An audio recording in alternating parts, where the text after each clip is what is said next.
कुछ बड़ी खबर मुंबई से आ रही है। मुंबई में एनफोर्समेंट डायरेक्टोरेट की 7 जगह पर रेड की खबर है।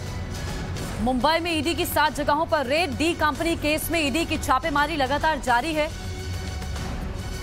मुंबई में ईडी की 7 जगहों पर रेड इस समय चल रही है और ईडी की हम ये बीते कई दिनों से छापेमारी की खबर आपको दिखा रहे हैं। डी कंपनी से जिसके तार जुड़े हैं उसके ठिकाने पर एनफोर्समेंट डायरेक्टोरेट की ये छापेमारी चल रही है। मनी लॉन्ड्रिंग से जुड़ा ये मामला और इसमें अलग अलग जगहों पर छापेमारी एनफोर्समेंट डायरेक्टोरेट की कई दस्तावेजों की बरामदगी इससे पहले भी हुई थी।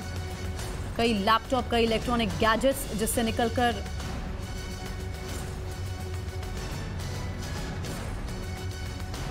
कई चीजें सामने आ रही हैं और 7 जगह बताई जा रही है जहां पर एनफोर्समेंट डायरेक्टोरेट की इस समय रेड चल रही है। मुंबई से बड़ी खबर हम आप तक पहुंचा रहे हैं। एनफोर्समेंट डायरेक्टोरेट की 7 जगहों पर रेड। दाऊद के सहयोगियों के ठिकानों पर ईडी की छापेमारी लगातार जारी है। पैडर रोड इलाके में बताया जा रहा है ईडी की जहां रेड चल रही है। पैडर रोड पर जो ठिकाने हैं डी कंपनी के लोगों के, दाऊद के सहयोगियों से जुड़े, उन सभी ठिकानों पर छापेमारी अभी चल रही है। 15 फरवरी को भी ईडी की छापेमारी हुई थी। शिवानी मेरी सहयोगी मुझे और जानकारी देंगी। ओवर टू यू शिवानी, क्या अपडेट है?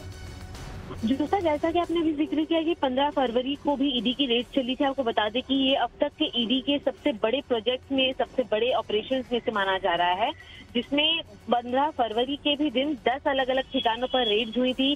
कई अहम डॉक्यूमेंट्स इनके हाथ लगे थे। कुछ इलेक्ट्रॉनिक गैजेट्स को ईडी ने सीज भी किया था, जिसके बाद दाऊद से जुड़े हुए जो करीबी लोग हैं उनके भी प्रोडक्शन को कोर्ट के समक्ष रिक्वेस्ट की गई थी ईडी द्वारा, जिसके बाद ही कास्कर की जो कस्टडी है वो ईडी के हाथों लगी है, जहां पर ईडी कास्कर के साथ भी पूछताछ करेगी, जो ऑलरेडी पोस्को एक्ट के तहत अरेस्टेड था।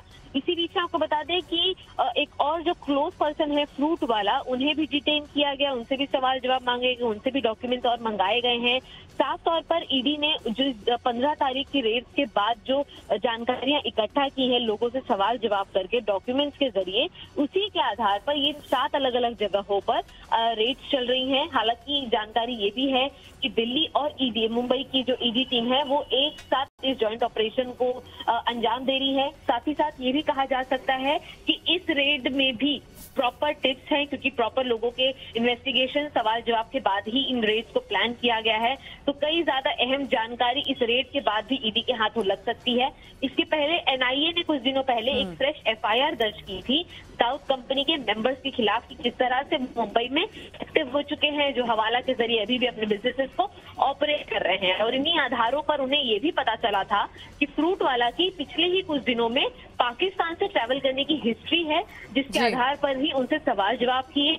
अभी भी ये बात पता चली है कि दाऊद के कई ठिकानों को मुंबई में बैठे जो उनके लोग हैं, सहयोगी, इससे पहले 10 ठिकानों पर रेड की थी ईडी की टीम ने। दाऊद इब्राहिम की बहन हसीना पारकर के मुंबई वाले आवास पर भी ईडी के अधिकारी पहुंचे थे और शिवानी हमें एक अपडेट पहुंचा रही हैं। जो सुरागात लगे थे पिछली छापेमारी में, उसके बिना पर अभी ये पैडर रोड इलाके में अलग अलग ठिकानों पर ईडी की छापेमारी जारी है। नजर रखिए शिवानी, अपडेट के लिए हम वापस लौटेंगे। नजर बनिए, आप देखते रहिए टाइम्स नाउ, नव भारत।